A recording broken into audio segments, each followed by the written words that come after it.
pesan sajalah, kalau ada aliran orang-orang nyalahin amalan kita, membid'ahkan amalan kita, Bapak Ibu, yakin dan percayalah amalan kita itu tidak salah. Yang diajarkan oleh para kiai dulu, orang-orang tua kita, nggak salah. Nek panjenengan ditanya mana dalilnya belum tahu, ya nggak usah dijawab. Kalau dia mau nanya dalil bukan sama orang awam, mesti datang ke kiai. Gini begini, bahtul masail, yuk diskusi, mulang kitab kita. Jangan sama orang awam. Saya kasih rumus biar hidup kita tenang dan nyaman. Kita itu nggak perlu nyalahin amalan orang, tapi kita wajib membela amalan kita sendiri. Ya Pak ya. Kalau amalan kita dibid'ahkan orang, Pak Yasin bid'ah, tahlil bid'ah, besekan bid'ah, bela diri kita. Boleh kalau ngebela diri, walaupun urat leher segede jempol tangan untuk membela diri, tapi bukan untuk menyalahkan orang lain. Saya kasih umpama beginilah, hidup bertetangga. Kita dalam hidup bertetangga, kalau ngurus rumah tangga kita sendiri wajib, bahkan mati karena membela kehormatan rumah tangga, mati syahid. Tapi kalau ngurusin rumah tangganya tetangga, jangan. Itu bukan urusan kita. Makanya ada pepatah orang pasaran, laki-laki yang rajin mencium istrinya relatif lebih panjang umur dibandingkan dengan laki-laki yang mencium istri tetangganya. Setuju apa setuju? Tuh Pak Kades, Bu Kades dicium terus biar panjang umur. Allahu Akbar. Apa kalau mereka mengharapkan besek? Cuman kita mesti ngedalil dikit nih. Saya ingin tegaskan begini Bapak Ibu, dari Utsman bin Affan radhiyallahu an, karena Nabi sallallahu alaihi wasallam, bahwasanya Nabi sallallahu alaihi wasallam idza furigha min dafnil mayyit, apabila beliau selesai dari menguburkan mayit, waqafa alaih, tinggal dulu di samping kubur, waqala, kemudian bersabda, istaghfiru li akhikum, mintakanlah ampun untuk saudara kalian yang baru dikuburkan ini, wasallallahu tatsbit fa innahul ana yus'al, dan mintakan untuknya kemantapan karena dia sekarang ini sedang ditanyai, sedang diinterogasi oleh malaikat munkar dan nakir. Sahih Al-Jami' nomor 945, Sunan Abi Dawud nomor hadis berapa ya? Tarta ingat dulu. Nomor hadis 3121. Nah, jangan-jangan ada corona ini. Kok agak ngebling. Nomor hadis 3121. Hadis sahih. Disahihkan oleh Imam Abi Dawud dan bahkan disahihkan oleh dedengkotnya orang Wahabi, Syekh Al-Albani, dalam kitab Sahih Al-Jami' nomor 945. Perintah Nabi kalau ada orang yang baru dikubur, doakan karena dia lagi ditanya, diinterogasi. Imam Hambali ditanya, Syekh, berapa lama orang ditanya dikubur? Orang mukmin diinterogasi di kuburnya 7 hari 7 malam nggak berhenti. Orang munafik ditanya di kuburnya 40 hari 40 malam non-stop. Orang kafir ditanya di kuburnya sampai datangnya kiamat nanti. Maka muncul fatwa Imam Tawus, innal mauta yuftanuna fi kuburihim sab'an, sesungguhnya orang mati ditakoni, ditanyai, diinterogasi di kuburnya paling singkat 7 hari 7 malam. Fakanu yustahabuna ayyuqima anhum ta'aman tilka ayyam, maka disunahkan bagi keluarga yang ditinggalkan agar sedekah makanan sebanyak hari-hari itu. Ini dalilnya mengapa ada sedekah makanan itu. Baik, biar lebih mantap kita tambah dalilnya. Dari Sa'ad bin Ubadah radhiyallahu an. Hadis ini Sahih Al-Bukhari 1881. Bertanya, ya Rasulullah, inna ummi matat. Wahai Rasulullah, ibuku mati. Walamtus, dia tidak berwasiat apa-apa, nggak ada pesan, nggak ada omongan. Wa akunnuha law takalamat tasadaqah, tapi aku punya pikiran ya Rasul, punya angan-angan. Itu mic-nya itu, mic anak-anak. Punya pikiran, seandainya ibuku masih bisa ngomong, dia ingin sedekah. Betul kata Nabi. Saya tanya ya Rasul, apa yang fa'uha in tasaddaqtu anha, apakah ibuku dapat manfaatnya bila aku yang sedekah atas nama dia? Jawab Nabi, na'am, ya, ibumu dapat manfaatnya bila engkau sedekah pahalanya atas nama dia. Lalu nanya lagi, ayu sadaqati afdal ya Rasul, apa sedekah yang utama ya Rasul? Saqyul ma, bagikan air minum. Makanya kalau kita ada rezeki, keluarga meninggal, enggak ketang air minum, bagikan. Beli grit, aqua, tripanca, akunuk dan sebagainya. Satu kardus harganya 20.000, modal cepet 5 kardus cukup. Ustaz nggak punya duit beli airnya, ngerebus air sumur, masukin teko, tuangin ke gelas.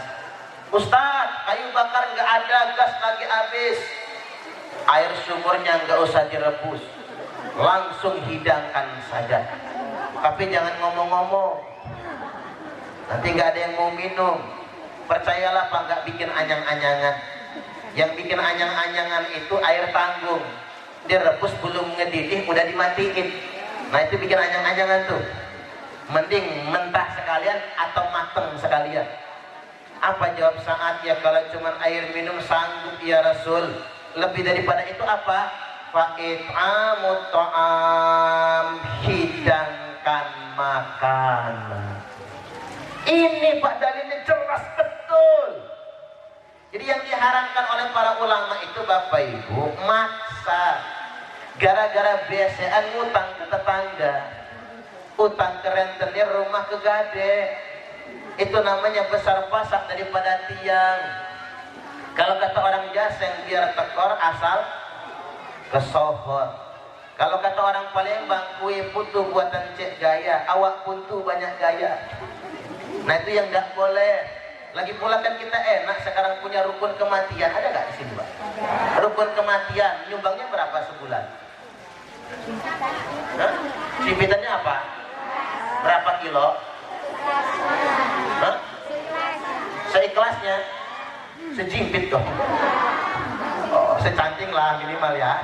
Secanting jimpitan. Makanya jenengan kalau diajak jimpitan dia nyetor. Ini begitu diingatkan jimpitan Pak Moh. Aku es nyetor tapi gak pernah dapat giliran. Mau? Ya silakan minta sama Gusti Allah, minta giliran. Ada jimpitan biar gak membebani. Habis itu ada sumbangan. Waktu bapak saya meninggal, beras dapat 1,5 ton lebih. Banyak Pak, mie kuning karungan. Yang namanya telur berkerak-kerak, ayam sekandang penuh. Ayam potong mangga lepel di kampung saya. Ayam kampung ya, biar gak membebani. Itu solusinya. Hebat orang Indonesia ini Pak. Ya zaman sekarang kan zaman modern. Kalau bawa beras mungkin gak biasa, apalagi di kota misalnya, ya sudah nyetor duit. Tapi jangan 5.000 ya, kedikitan. Minimal 50.000 Pak. Ini mah kadang-kadang takziah ngelayat nyumbang cuma 3.000. Pas takziah ngarep bawa besek. Kata malaikat, malu-maluin orang satu ini. Harus proporsional. Tapi kalau orang kaya ingin sedekah, monggo kerso silahkan. Kalau orang kaya dia ingin sedekah itu meringankan. Saya tempo hari belum lama Bapak Ibu bos grosir Pasar Tengah, namanya Haji Gusmir, orang Padang asli, orang Padang. Anaknya meninggal Pak, yang paling tua ngehol. Semua yang datang diamplopi, beseknya double. Saya pernah ngisi takziah mantan bupati meninggal. Semua yang takziah dikasih besek double. Biasanya yang mimpin tahlil aja yang double. Ini yang mimpin tahlil dikasih 4 malah. luar biasa. Bukan cuman itu, dibikinin Majmu' Syarif terjemah itu Pak, yang tebal, bungkusnya saja tebal, 3 jari tebal. Semua bapak-bapak dikasih sarung sama sajadah, ibu-ibu dikasih telepon sama kerudung. Begitu pulang diamplopin semua yang takziah. Saya langsung ngebatin, yang takziah aja diamplopin, apalagi saya yang ceramah. Iya juga ya Pak. Kalau mampu tidak jadi masalah. Saya ingin klarifikasi lagi. Kayak di media sosial itu Pak, di Facebook, di YouTube, ada ustadz yang ngomong masa orang mati pesta makan besar itu kezaliman, haram. Ngomong tanpa dalil itu bid'ah. Oh, dia punya dalil kok. Dia nggak boleh melihat kayak gitu, melihat keikhlasan orang. Kalau nggak mampu, nggak ikhlas, jangan kerjakan. Bu, suaminya udah mati belum sih? Nek bojo panjenengan seurip nanti mati, nanti jangan sekarang ya. Nanti mati jenengan nggak ikhlas besekan, jangan besekan, percuma, nggak ada pahalanya. Betul apa betul? Tapi kalau ikhlas, nggak maksa, kalau memang mampu monggo silakan. Nggak jadi masalah. Panjenengan ingin lakukan itu semua. Bahkan nyembelih kambing kayak caranya orang Lampung ya Pak. Nyai, Yai, Siti, Tombai, Bakas, meninggal orang Lampung nyembelih sapi, nyembelih kambing karena memang dia mampu. Yang nggak mampu ya jangan maksa. Apa ada dalilnya? Jelas sekali. Aisyah Ummul Mukminin radhiyallahu anha berkata, kana Rasulullah sallallahu alaihi wasallam idza dzabaha syata, bahwasanya Rasul beliau nyembelih seekor kambing besar.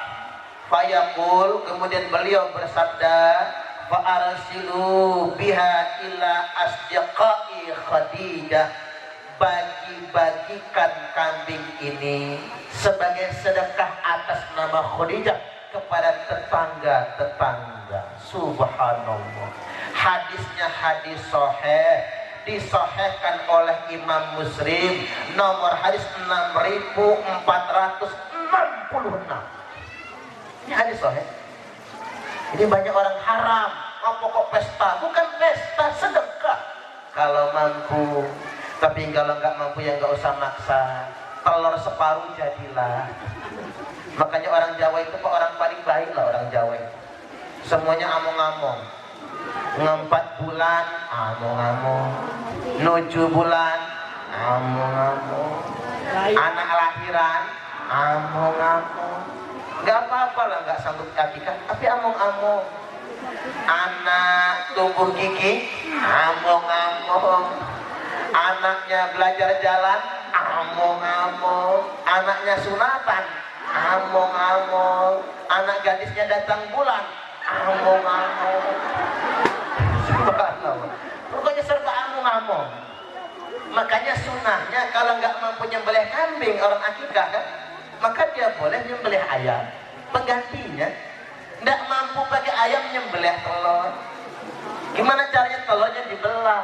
Makanya orang Jawa kalau akikah nggak mampu, among-among bikin nasi urap telur sebelah, tempe seiris, tahu bacem seiris. Orang Lampung salah paham, orang Jawa pelit katanya. Ngapa masak telurnya sebelah? Bukan pelit, nyembelih telur. Ini perlu saya jelaskan. Baca Yasin buat orang mati bid'ah katanya. Kita punya dalil loh Pak. Kalau ditanya ngapa sih baca Yasin buat orang mati, jawabnya begini. Baca Yasin buat orang mati itu bukan perintah kiai, bukan perintah ustaz, bukan perintah guru ngaji. Baca Yasin buat orang mati itu perintah Nabiullah Muhammad sallallahu alaihi wasallam. Kalau orang nentang Nabi, menurut saya Pak, yang nentang baca Yasin buat orang mati itulah bid'ah sebenarnya. Itulah bid'ah sebenarnya. Wong mereka kalau nggak yakin ya nggak usah mengamalkan, ge. Tapi jangan menyalahkan kita. Wong dalilnya jelas sahih kok. Nabi bersabda, "Iqra'u Yasin 'ala mautakum." Bacakan Yasin atas yang mati di antara kalian. Ibnu Majah nomor hadis 1448, Abu Daud 3221, Musnad Imam Ahmad 19427, dan disahihkan oleh Al-Hafidz Ibnu Hibban dalam kitab Sahih Ibnu Hibban. Anteng banget ini. Keren kita Pak, dalilnya jelas, ulama yang mensahihkannya ada, fatwanya jelas, 4 mazhab mengatakan sunnah baca Quran buat orang mati. Monggo, silakan mengamalkan. Jelas fatwanya Bapak Ibu. Termasuk baca Quran di kubur Pak. Pernah dengar gak orang mengharamkan baca Quran di kubur? Orang yang mengharamkan baca Quran di kubur itu gak punya dalil, satu pun gak ada hadisnya.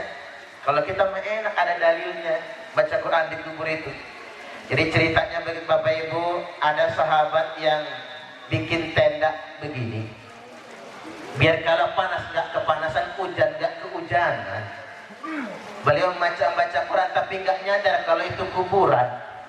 Baru sadar ketika tengok kuburan semua. Dia baca surah Al-Mulk, kemudian datang kepada Rasul, celaka saya Rasul. Ngapa? Kata Nabi. Saya baca Quran bagus, kata Nabi, tapi di kuburan ya Rasul. Aku nggak tahu kalau tadinya itu pemakaman. Ya Rasul, apa sih penebus dosa bagi saya? Karena saya